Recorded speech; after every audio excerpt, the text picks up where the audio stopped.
రాజ్యసభలో ఆపరేషన్ సింధూర్పై వాడి వేడిగా చర్చ జరిగింది. పెద్దల సభలో ఆపరేషన్ సింధూర్పై రెండో రోజు చర్చను విదేశాంగ మంత్రి జైశంకర్ ప్రారంభించారు. దాయాది దేశం ఉగ్రవాదాన్ని వదిలిపెట్టే వరకు సింధు జలాల నిలిపివేత కొనసాగుతుందని స్పష్టం చేశారు. సింధు జలాల ఒప్పంద సమయంలో భారత రైతుల కంటే పాకిస్తాన్ ప్రయోజనాలకే అధిక ప్రాధాన్యం ఇచ్చారని పరోక్షంగా కాంగ్రెస్ పాలనలో తీసుకున్న నిర్ణయాలను తప్పుపట్టారు. ఆర్టికల్ 370 రద్దు తర్వాత ఇప్పుడు సింధు జలాల ఒప్పందాన్ని సరిదిద్దుతున్నామని వెల్లడించారు. అలాగే పహల్గామ్ దాడికి కారణమైన ది రెసిస్టెన్స్ ఫ్రంట్ను తన నివేదికలో ఐక్యరాజ్య సమితి తొలిసారి ప్రస్తావించిందని జైశంకర్ వెల్లడించారు. Importance of this step, it's necessary that the House understand and appreciate it. Because, sir, the Indus Waters Treaty in many ways is a very unique agreement.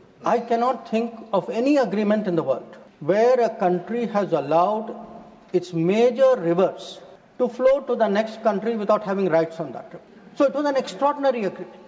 And it's important when we have put it in abeyance to recall the history of this agreement. Now I know, sir, yesterday I heard some people are uncomfortable with history.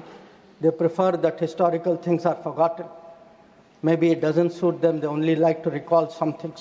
So let me, for the benefit of the House, sir, mention three important observations. చర్చలో పాల్గొన్న కేంద్ర మంత్రి JD Nadda మాట్లాడుతూ ప్రతిపక్ష కాంగ్రెస్ పై తీవ్ర స్థాయిలో ధ్వజమెత్తారు. కాంగ్రెస్ హయాంలో ఉగ్రవాదాన్ని చూసి చూడనట్లుగా వదిలేయటం వల్లే బాంబు పేలుళ్లు జరగని నగరం లేకుండా పోయిందన్నారు. వందల మంది అమాయక ప్రజలు ప్రాణాలు కోల్పోయారు. అయినప్పటికీ పాకిస్తాన్పై ఎలాంటి ఒత్తిడి తీసుకురాలేకపోయారని, ఉగ్రవాదాన్ని అరికట్టేందుకు ఎలాంటి చర్యలు తీసుకోలేదని మండిపడ్డారు.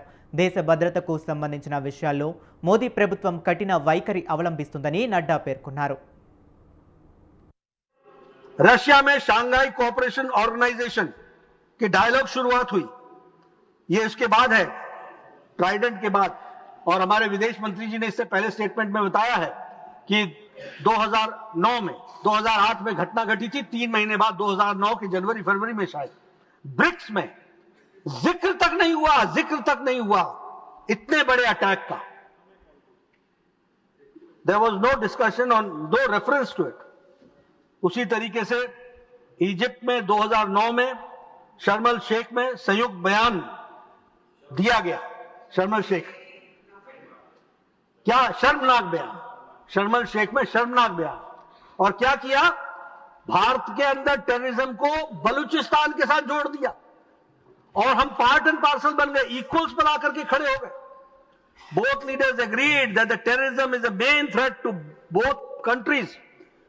बोथ कंट्रीज मीन्स पाकिस्तान जिसकी टेररिज्म हरकत में है, फितरत में है, उसको हमने एक तरीके से क्लीन चिट दी। Both leaders affirm that they will resolve fight terrorism to cooperate with each other.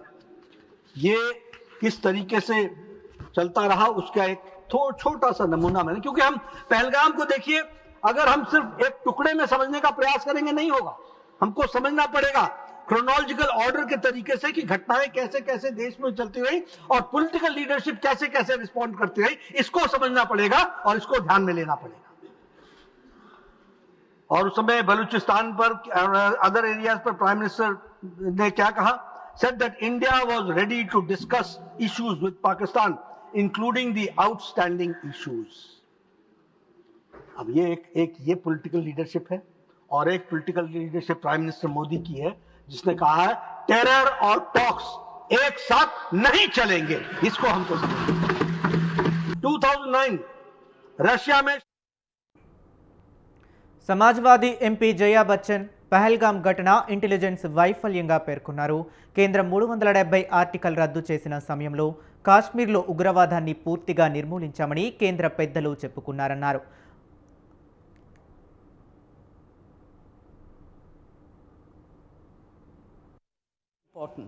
Okay, that is over. The other part is हमारे डिफेंस मिनिस्टर जोर जोर से कह के गए आत्मनिर्भर है, हम ये बना रहे हैं, तोप बना रहे हैं, ये कर रहे हैं, वो कर रहे हैं। क्या फायदा? What is the use if you have not been able to save even 25-26 people? What are you going to do with all this?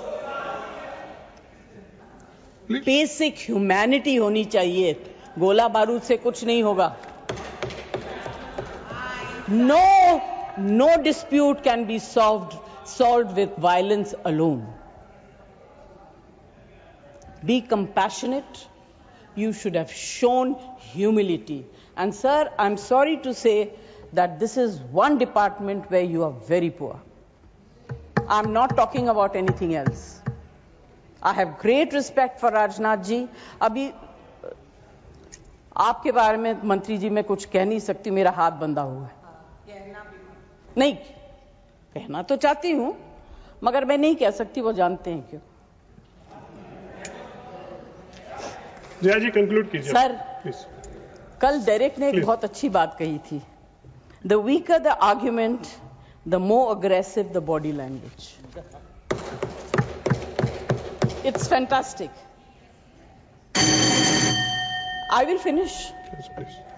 Sir, मैं कोई टेक्निकल बातें, कोई ऐसी बात नहीं कहूंगी जिससे कि ये कांग्रेस वाले और बीजेपी वाले लड़ाई करें. I just want to say be humble, be kind, be. Congress పార్టీది మొదటి నుండి ద్వంద్వ వైఖరే అని విమర్శించారు బీజేపీ ఎంపీ లక్ష్మణ్. రాజ్యసభలో ఆపరేషన్ సింధూర్పై చర్చలో కాంగ్రెస్ తీరుపై ఆయన మండిపడ్డారు. నాడు ఉగ్రవాదాన్ని అణిచివేయటానికి కాంగ్రెస్ చేసిందేమీ లేదని ధ్వజమెత్తారు. 3 సార్లు ఓడినా ఆ పార్టీ తీరు మారలేదన్నారు.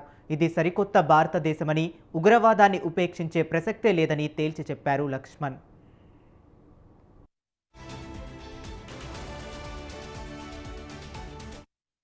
2019 में बालकोट में जो हादसा हुआ, उसके बाद एज चेक किया गया. कांग्रेस ने पूछा कितने मारे, और पुलवामा हमले के बाद भी शहादत के सियासत में घसीटने की जो कोशिश किया, ये कांग्रेस पार्टी ने किया. अब ऑपरेशन सिंदूर में भी कई सवाल उठाया जा रहा है, चाहे हमारे सीज़फायर के बारे में. जितना ये अमेरिका अध्यक्ष ट्रंप पे विश्वास करते हैं, हमारे सरकार के ऊपर उनको विश्वास नहीं.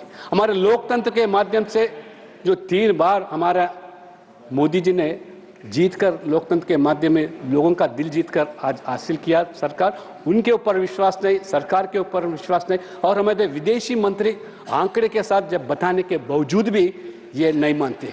इसलिए कांग्रेस जो बात करती है, लोग समझते हैं ये कांग्रेस की भाषा है या पाकिस्तान का भाषा है.